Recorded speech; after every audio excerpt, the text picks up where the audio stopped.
On the morning of May 29th, 1453, a 21-year-old sultan named Mehmed II stood outside walls that had not fallen to a direct assault in 800 years.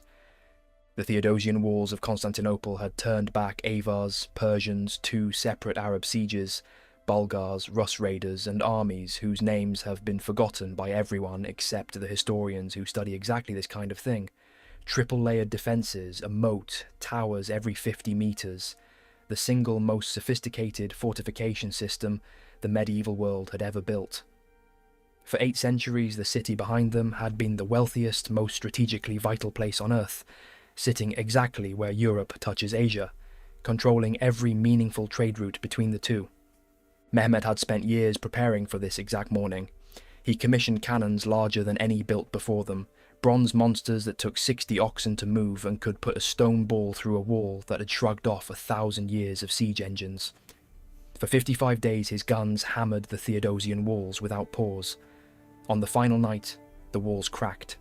Ottoman soldiers poured through the breach in the darkness.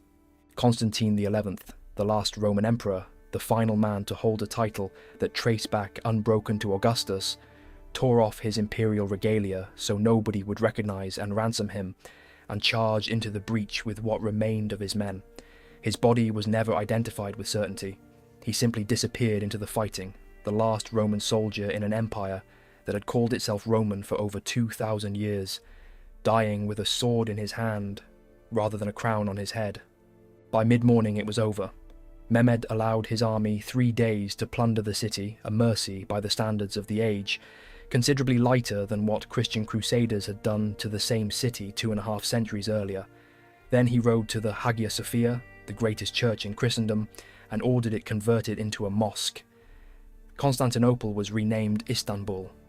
The Roman Empire, the actual continuous political entity founded by Augustus in 27 BC, ended that morning, not with a whimper, but with an emperor charging a breach at the head of 7,000 men against an army of 80,000. That is where most history classes stop. That is exactly where the actual story begins. Because the fall of Constantinople is not simply the end of an ancient empire, it is the specific, documented, traceable first domino in a chain of events that ends with the existence of the country you are probably watching this video from right now. If Constantinople does not fall in 1453, there is a genuinely serious argument that America does not exist in anything like its current form, that the country you live in, whatever passport you carry, was set into motion by a breach in a wall on the other side of the world, 39 years before anyone in Europe had ever heard the name Columbus. Here is the mechanism, and it is not speculative. It is economic, and it is documented. Constantinople sat directly on the trade routes carrying silk, spices, porcelain and gold from Asia into Europe. Venice and Genoa had spent centuries building fortunes as the middlemen on that route, and the wealth flowing through Constantinople itself in tariffs, trade and taxation was part of what had kept the Byzantine Empire alive for 1,000 years after Rome itself fell. The moment Mehmed took the city, he took control of the crossroads. Ottoman tariffs on Asian goods moving west increased sharply. Pepper, cinnamon, nutmeg and silk, the specific goods that had made European merchants wealthy for centuries, now carried prices that made the old business model collapse. The Ottomans did not need to declare war on European trade. They simply owned the door, and they could charge whatever they wanted for anyone who wanted to walk through it. European monarchs, particularly in Portugal and Spain, two nations that had spent the previous several centuries locked in an existential religious and military struggle against Islamic control of the Iberian Peninsula, understood immediately what this meant. The overland route to Asia, the route that had made Venice rich for 400 years, was no longer reliable or affordable. If you wanted access to the wealth of the East, you needed an entirely new way to get there. Not through the Mediterranean, around it, or across an ocean nobody in Europe had ever successfully crossed. Portugal had actually started earlier than Constantinople's fall, under Prince Henry the Navigator, but the urgency accelerated dramatically after 1453. Portuguese ships pushed further down the African coast every year, looking for a sea route around the entire continent to reach Asia from the other direction. Bartolomeu Dias rounded the Cape of Good Hope in 1488. Vasco da Gama reached India by sea in 1498. Portugal found its answer. Spain took a different, far riskier bet. A Genoese sailor named Christopher Columbus had a theory that most serious geographers of his time considered flawed. He believed you could reach Asia faster by sailing directly west across the open Atlantic than by going around Africa. He was wrong about the distance, badly wrong, by thousands of miles because he had no idea an entire hemisphere sat in the way. But the logic of his pitch, sail west, arrive east, was sound in principle and in the specific economic and political climate created by the fall of Constantinople. European monarchs were desperate enough to fund almost anything that offered a way around Ottoman control of the old routes. Columbus spent years being rejected. Portugal turned him down, confident in their African route. England and France showed no serious interest. It was only in 1492, the same year Spain finally completed the Reconquista and expelled the last Islamic kingdom from the Iberian Peninsula, that Ferdinand and Isabella agreed to fund him. The timing was not a coincidence. Spain had just finished a 700-year religious and military struggle, had a newly unified kingdom flush with confidence and looking for its next great project, and was watching Portugal pull ahead in the race to Asian wealth created directly by Ottoman control of Constantinople. They signed the capitulations of Santa Fe on April 17, 1492, granting Columbus 10% of any riches he found, along with the titles Admiral of the Ocean Sea and Viceroy of any lands he claimed. On August 3, 1492, Columbus sailed from Palos with 3 small ships and roughly 90 men. Sit with what that actually meant for a moment, because I think the modern world has lost the ability to feel the scale of what these men actually did. No radio, no way to call for help, no rescue possible if anything went wrong, no confirmed knowledge that land existed anywhere across that ocean. Most educated Europeans of the time did not believe the earth was flat. That argument is largely a modern myth, but almost none of them believed a ship could survive the actual distance Columbus was proposing to sail, because nobody knew what, if anything, existed on the other side of an ocean that had never been crossed. 90 men climbed into 3 wooden ships and sailed directly into the complete unknown, for weeks, with a crew growing more convinced by the day that they would die out there, with no ability to turn back once they had committed enough distance, trusting a theory about the size of the Earth that was in fact wrong. That is not a small thing, that is one of the single greatest acts of raw human audacity in recorded history, regardless of what came after it, and it deserves to be described as exactly that before anything else is said about the man or the consequences of what he found. On October 12, 1492, a lookout on the Pinta spotted land. Columbus believed and went to his grave still believing that he had reached the outer islands of Asia. He had not. He had found an entire hemisphere that no European had any prior knowledge existed, containing tens of millions of people, hundreds of distinct civilizations, languages, and political structures, none of which had any concept that the other side of the planet was populated at all. That is the direct chain. Constantinople falls in 1453. The old trade routes close. Portugal goes around Africa. Spain, fresh off finishing its own centuries-long religious war and desperate not to be left behind, bets everything on a flawed theory from a Genoese sailor. That sailor sails into the unknown, searching for Asia, and instead finds the Americas. Every single subsequent event, Spanish colonization, the founding of the 13 colonies by other European powers following the same westward momentum, the eventual American Revolution, the country that exists today, sits downstream of a breach in a wall in 1453 that most people alive right now have never even heard of. There is a second consequence of 1453 that runs in parallel to this, and it matters just as much because it shaped the intellectual world that the eventual United States would be built on top of. As Constantinople fell, Greek and Byzantine scholars fled west into Italy, carrying with them manuscripts of classical philosophy, mathematics, and science that had been preserved in Byzantine libraries for centuries after the West had lost or forgotten much of it. These scholars, and the texts they brought, landed directly in Italian city-states already primed for exactly this kind of intellectual fuel. The Renaissance had begun slightly before 1453, but the sudden influx of preserved classical knowledge, Greek philosophy, mathematics, and scientific texts that Western Europe had only partial access to accelerated it dramatically. The rediscovery of classical political philosophy, the specific texts on republicanism, natural law, and governance that fed directly into Enlightenment thinking 2 and 3 centuries later, moved west because Constantinople fell and its scholars had nowhere else to go. The Enlightenment philosophy that directly shaped the American founding documents, the specific ideas about natural rights, republican government, and the separation of powers that Jefferson and Madison drew on when they wrote the founding documents of the United States, traces its intellectual lineage back through exactly this transmission. Constantinople did not just accidentally cause the discovery of the Americas through a trade route collapse. It also helped seed the specific intellectual tradition that would, 3 centuries later, produce the philosophical architecture of the country that got founded there. One city, one breach, 2 separate documented chains of consequence, both of which run directly into the existence and character of the modern United States. Now, I want to talk about what actually happened once Europeans arrived in the Americas, because I'm not going to give you the sanitized version, and I'm not going to give you the version that pretends it was simple either. I'm going to give you what the actual historical record shows, without flinching from any of it in either direction. The Americas, before 1492, were not a peaceful, untouched paradise. This is a myth that does a real disservice to the actual complexity of pre-Columbian civilization. The Aztec Empire ran on a system of near-constant warfare against neighbouring peoples, specifically to generate captives for religious sacrifice, a practice documented extensively by archaeology, independent of any Spanish account. The Iroquois Confederacy existed specifically because near-constant warfare between the 5 nations had become so destructive that a formal peace structure was required to stop it.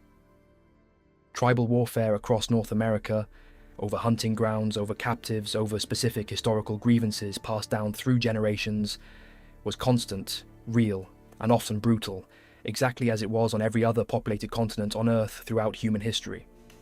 Human beings, wherever you find them in whatever century, organize into groups, and those groups fight each other over land and resources. The Americas were not an exception to that pattern. They were a full and complete example of it.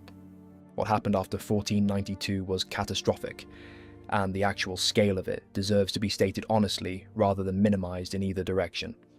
Between 85 and 95% of the indigenous population of the Americas died within roughly a century of European contact. That is one of the most severe demographic collapses in the history of the human species anywhere on Earth. The overwhelming majority of that collapse, the actual documented cause behind the overwhelming bulk of the death toll, was disease. Smallpox, measles, influenza, typhus, and a dozen other old-world pathogens that Europeans carried with partial immunity built up over thousands of years of exposure, and that the indigenous population of the Americas had never encountered and had no biological defense against whatsoever. These were what epidemiologists call virgin soil epidemics, diseases hitting a population with 0 prior exposure, and the mortality rates in that specific situation are catastrophic, regardless of who is doing the infecting or why. One epidemic alone, likely viral hepatitis, killed an estimated 90% of the native population of coastal Massachusetts before the Pilgrims had even properly settled the region.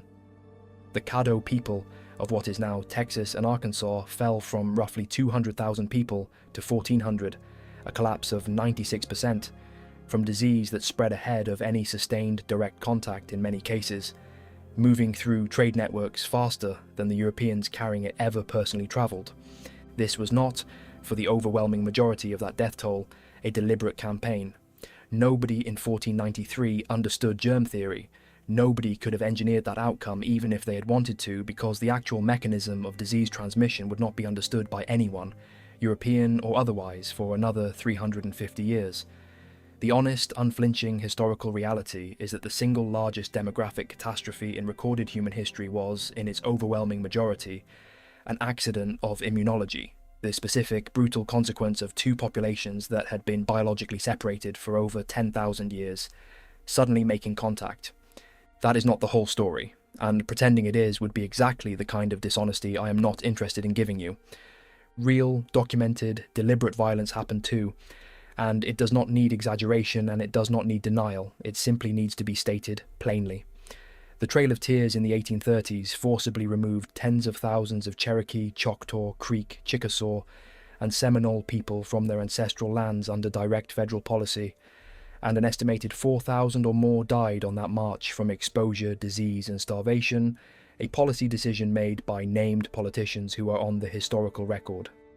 In California, in the 1850s, state and local governments issued documented cash bounties for the scalps of Native Americans, a policy that historians studying the period now openly describe as a state-sponsored campaign of extermination against California's indigenous population, reducing it by a catastrophic percentage within a single generation of statehood. Federally funded boarding schools operated for decades on the explicit, stated goal, in the words of the man who founded the first of them, to kill the Indian and save the man, forcibly separating children from their families and languages in a documented, deliberate policy of cultural destruction. Both of those things are true simultaneously. The overwhelming majority of the demographic catastrophe in the Americas was disease, spreading largely by accident, on a scale nobody living in 1492 could have understood or controlled. And specific, real, deliberate campaigns of violence and forced removal also happened, are documented in government records, and do not require softening to be discussed honestly. This is not a morality play with a clean villain and a clean victim. It is a tragedy, in the older sense of that word, the collision of two civilizations that had been separated for 10,000 years, one of which possessed technology, immunity, and organizational capacity. The other had no way of anticipating or matching, resulting in a demographic catastrophe of a scale the human species has arguably never seen before or since on this scale. Tribal warfare was real before contact, genuine atrocity was real after it. Disease killed more people than any army on either side ever could have. All three of those facts sit next to each other, uncomfortably, and none of them cancels out the others. What I refuse to do is pretend the men who crossed that ocean were doing something small, or that what came after was simple. Both the achievement and the tragedy were enormous simultaneously, and the specific dishonesty of modern discourse on this topic is the constant demand that you pick exactly one of those framings and discard the other entirely. Now bring this back to the actual thread of the video, because everything above is the bridge and the bridge is the point. The specific documented chain runs like this. Constantinople, the last living fragment of the Roman Empire, falls to Ottoman cannon fire in 1453 after 800 years of walls that had never been breached. The trade routes that had enriched Venice and Genoa for centuries close, or become too expensive to use. Portugal responds by pushing around Africa. Spain, freshly unified after finishing its own 7th-century religious war, responds by funding a flawed but audacious theory from a Genoese sailor who believes the world is smaller than it is. That sailor sails directly into total uncharted ocean with 90 men and 3 small ships, no rescue possible, no confirmed knowledge that anything exists on the other side, and finds an entire hemisphere nobody in Europe knew was there. Simultaneously, Byzantine scholars fleeing the same siege carry classical texts into Italy that help ignite the Renaissance, and eventually the specific philosophical tradition that would shape the founding documents of the country, built on the land Columbus stumbled onto by accident. Every piece of that chain is real, documented and traceable through primary sources. None of it required a grand conspiracy or a deliberate plan. It required one city falling, and the specific, rational, self-interested responses of the powers who watched it fall. There is something in this worth sitting with for a moment beyond the pure mechanics of cause and effect. Every civilization that has ever achieved anything extraordinary has done so at exactly this kind of hinge point, a moment where an old system visibly failed, and the only path forward required someone willing to sail into a total unknown with no guarantee of survival. Mehmed II was 21 years old when he broke 8 centuries of unbroken defense with cannons nobody had ever successfully built at that scale before. Columbus was a nobody from Genoa with a theory most serious geographers of his time considered flawed, who spent years being rejected by every major power in Europe before 3 small ships full of frightened men carried him into a version of the unknown that modern audiences sitting inside a fully mapped, fully connected planet can barely even conceptualize anymore. Neither of those men waited for certainty. Neither of them waited for the moment to be safe or comfortable or fully understood before acting. The entire chain of events that produced the country you are almost certainly watching this video from right now was set in motion by exactly the kind of audacity that the modern world has spent considerable effort training itself out of. The willingness to act decisively on an unproven theory to risk total catastrophic failure because, The alternative, staying inside a system that had visibly already stopped working, was worse. The walls of Constantinople stood for 800 years because nobody had ever built the tool required to break them.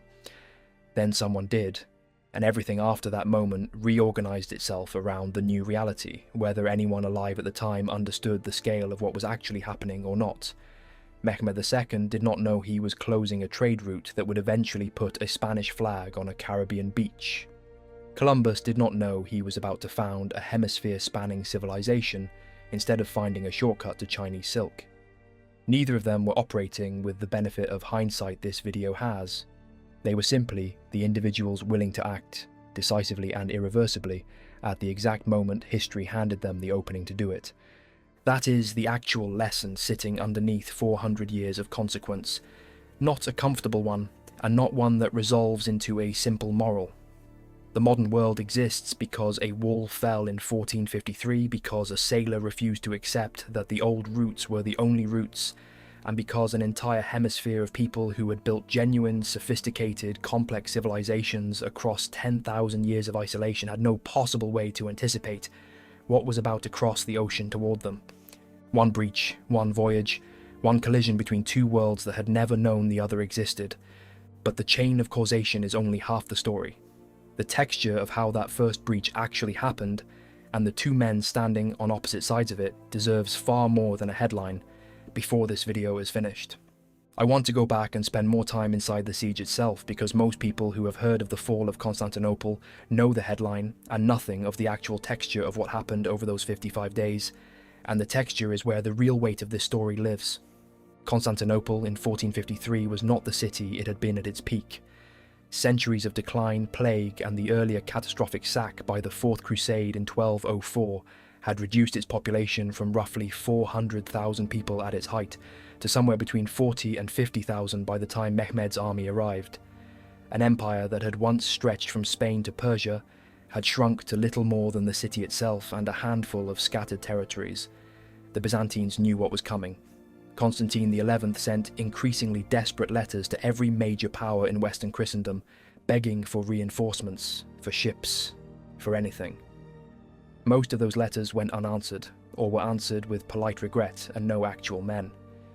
The Western powers that had spent centuries treating Byzantium as a rival, a heretic, or an inconvenience were not about to bankrupt themselves saving it now, even as the last fragment of the Roman world stood at the edge of extinction.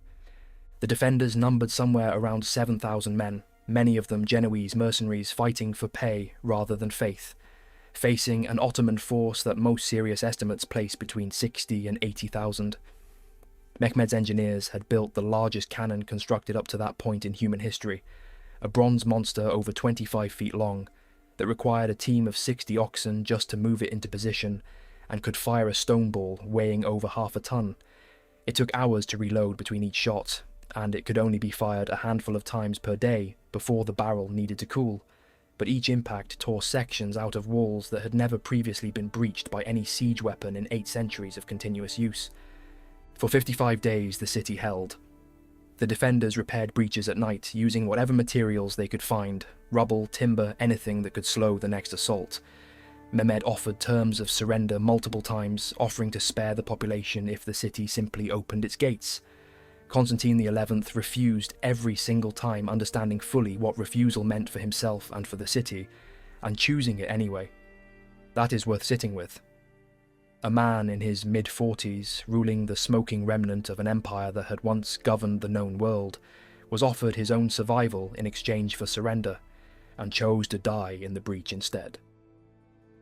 On the final assault, Ottoman forces found a small unguarded postern gate, the Kirkoporta, left carelessly open after a sortie. A group of janissaries slipped through it and raised the Ottoman banner on an interior tower. The psychological effect was immediate and total. Word spread through the defenders that the walls had already fallen, and the organised resistance that had held for 55 days collapsed within hours. It was not the great cannons that finally ended 800 years of unbroken defence. It was a single door someone forgot to properly secure. There is something almost unbearably human in that detail. The idea that the entire trajectory of Western and world history for the next 5 centuries pivoted on one forgotten gate in one wall on one specific night, rather than on the overwhelming firepower everyone assumes must have been the deciding factor. History rarely turns on the scale you expect it to. It turns again and again on the smallest possible failure at exactly the wrong moment. Now, something about Mehmed II himself, because reducing him to simply the man who ended Byzantium misses what actually made him such a formidable and, frankly, remarkable historical figure. He was 21 years old when he took Constantinople.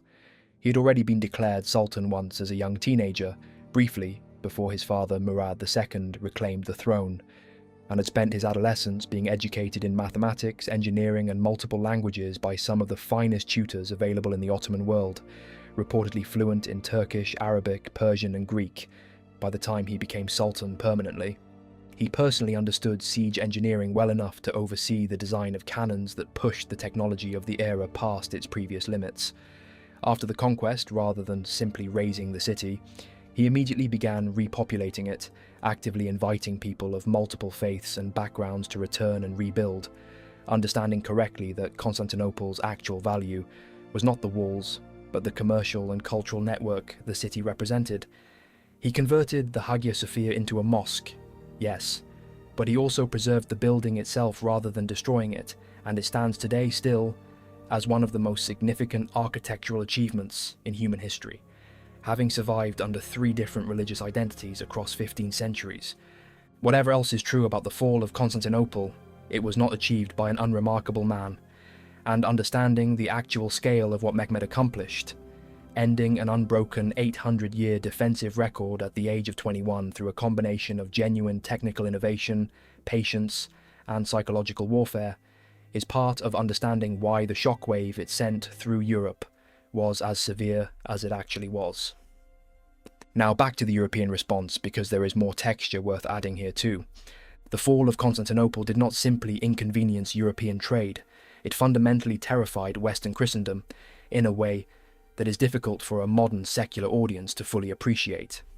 For the entire population of Catholic and Orthodox Europe, Constantinople had represented the last living, breathing continuation of the Roman Empire, an institution that had existed in some form continuously since before the birth of Christ.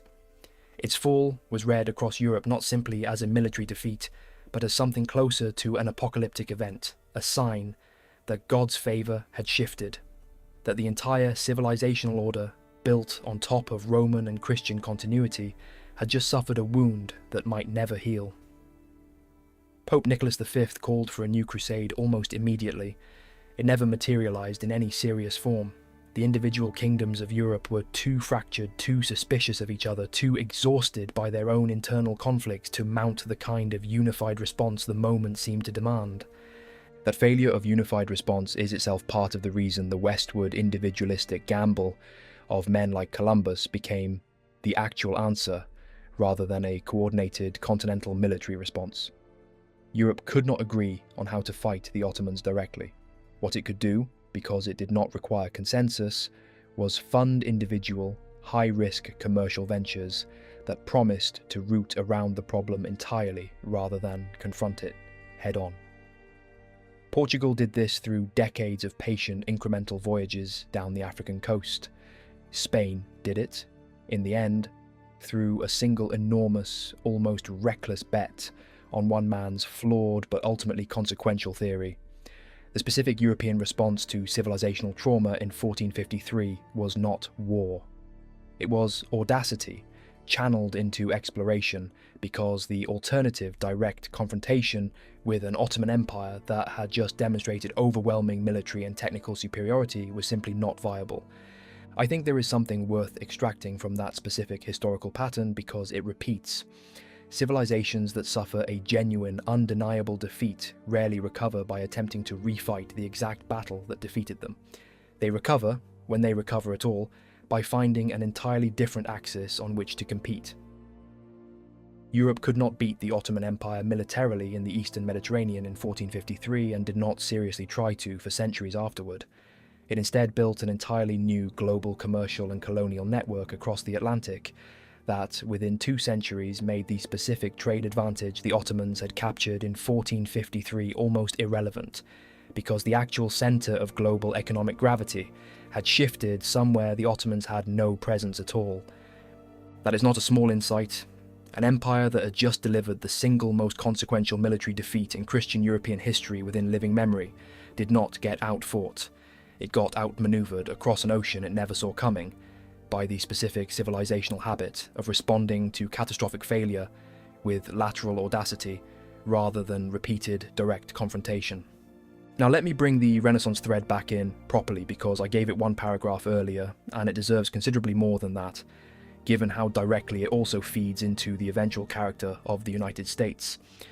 The scholars who fled Constantinople in 1453 and in the years surrounding it carried manuscripts of Aristotle, Plato, Ptolemy, and dozens of other classical authors whose complete works had been lost or only partially preserved in the Latin-speaking West for centuries.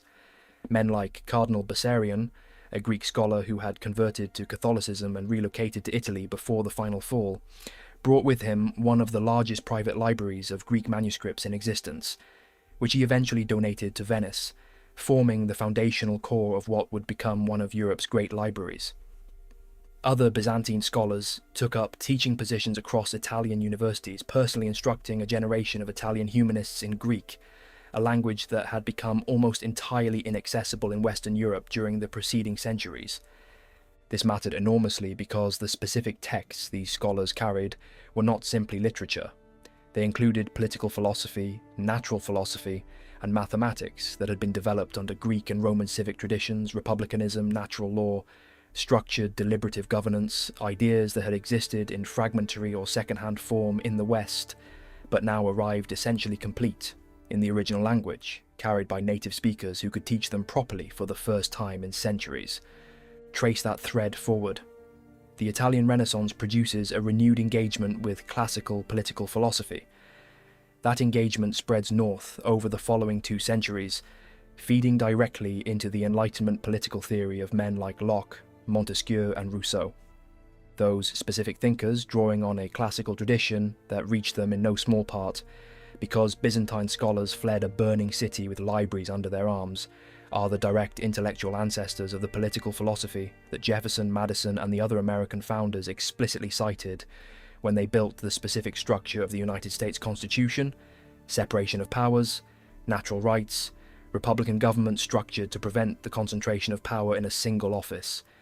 None of that arrives in Philadelphia in 1787 by accident, and none of it arrives without the specific intellectual transmission that began with scholars running for their lives out of a city under Ottoman cannon fire in 1453.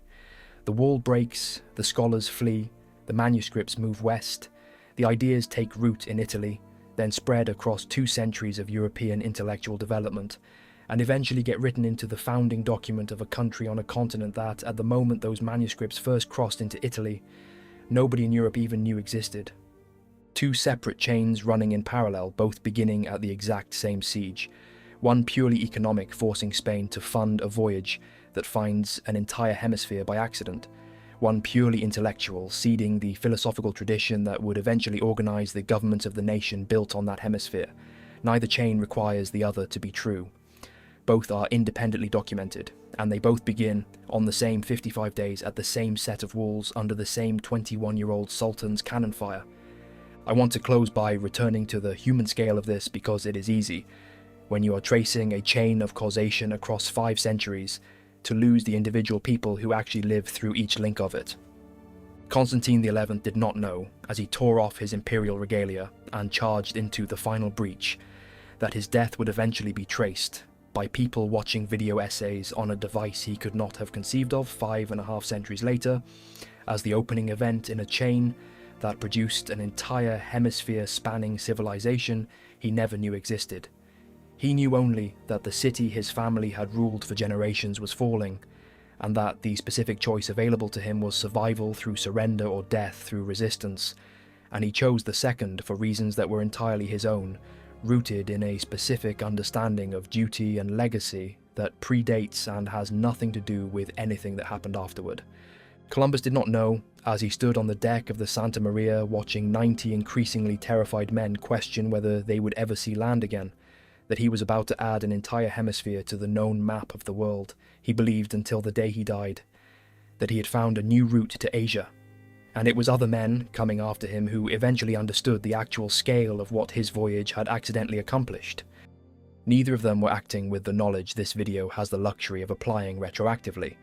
They were acting, each in his own specific moment, with the information and the courage available to him at the time and the combined entirely unplanned consequence of their two separate decisions, one, a refusal to surrender, one, a refusal to accept that the known routes were the only routes, produced the specific chain of events that put a Spanish flag on a Caribbean beach in October 1492, and eventually, centuries later, produced the country whose citizens are statistically the largest single audience currently watching this exact video.